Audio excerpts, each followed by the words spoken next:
Fernando Tatis grew up into a star major league player, signed a $340 million deal.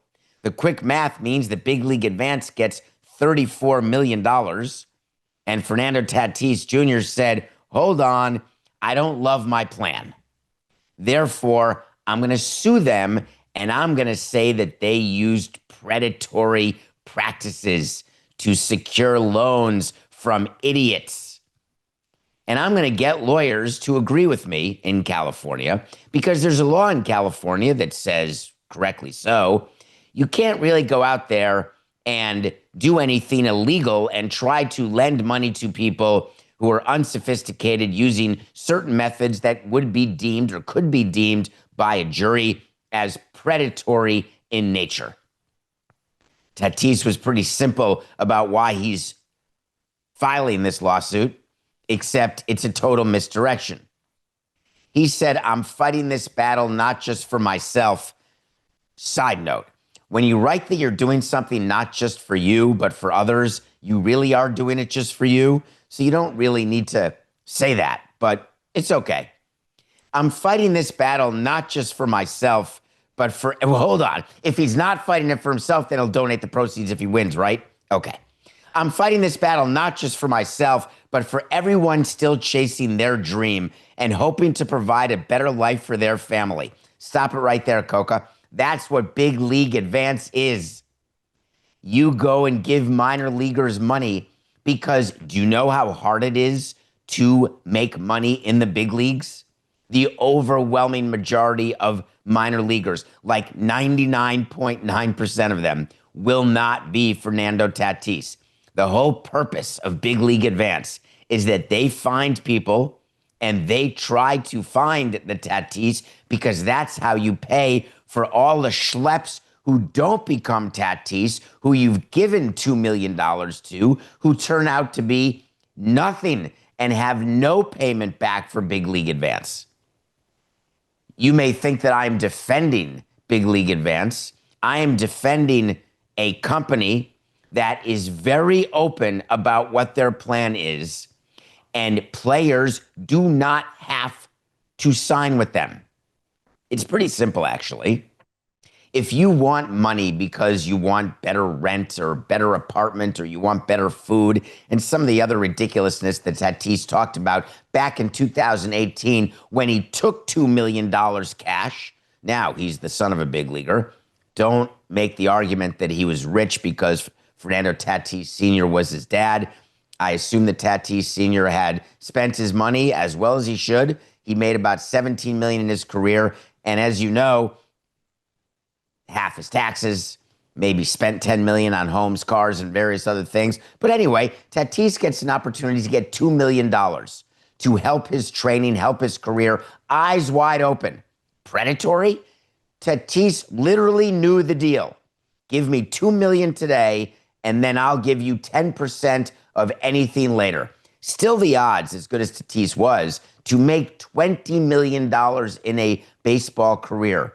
That's more than Fernando Tatis made in his entire career, the dad, who had 2 grand slams in 1 inning, who was traded. I traded for Tatis, loved having him, great bat, small guy, but strong and funny and interesting as a teammate. 17 million total. So to make 20, tough.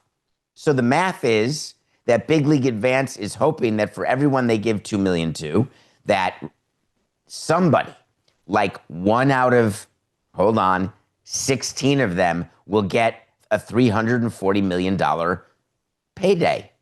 Think about the math of that business before you invest in Big League Advance and think that it's such a huge advantage to the company and not to the player.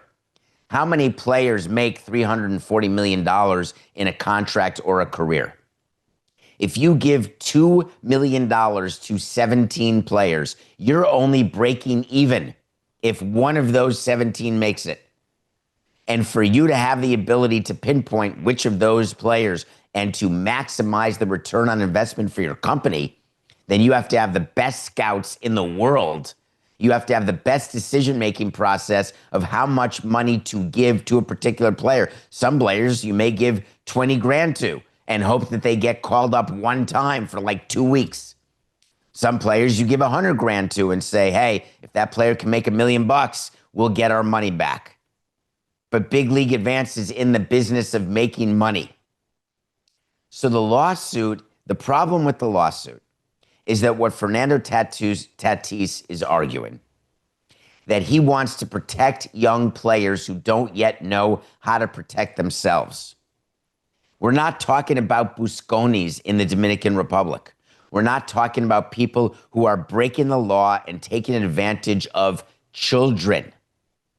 Big League Advance is a fund, a regulated fund that is basically, it's like investing in something that's going for gold, or investing in something that's trying to change the semiconductor world, or trying to populate Mars, or you are doing a speculative investment where it's very clear by Big League Advance, hey, when you invest with us, we're going to give money to players and we're not going to get it right often. But when we do, our projections show that we can make money. Do you remember that there was a player, and the player's name was Francisco, and I'm going to absolutely spell it wrong here. Mejia. Thank you, Coca. Mejia. He tried this as well.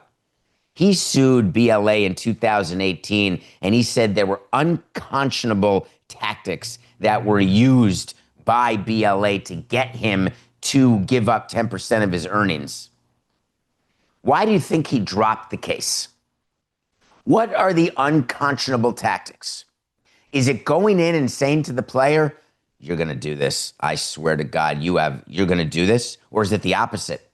Are the unconscionable tactics saying to a former future big leaguer's son, saying, oh, you have no chance to make it. You stink. You're the worst player I've ever seen. We'll give you $2 million just for S's and G's because we feel like it. But we're not going to see this money. We're like buying lottery tickets. What's unconscionable? The guy who started this is someone named Michael Schwimmer. He pitched for the Phillies, and he's the president and CEO. And he actually had an interesting take on the company, that he wants to help minor leaguers get some money in their pockets. Because do you know what happens to the majority of minor league players? They don't make the big leagues. They go on to doing whatever it is they're going to do in life. They don't have to give the money back. That's the unconscionable tactic. Now, you'd be amazed that I'm taking the side of a company like this, when often I wouldn't actually. But when I look at a lawsuit like what Tatis is offering, and he hires someone to be his lawyer, a former California state senator, his name is Robert Hertzberg. He finds him. It's a totally purposeful hire. And he's one of the members of the big team representing Tatis. When Tatis realized, I don't want to give these guys $34 million. I'll give him back the $2 million, no problem. That wasn't part of the deal, buddy boy. But what they're leaning on is that California lawmakers, and this is what Hertzberg said, the lawyer, have put in place serious, straightforward protections against predatory financial activity.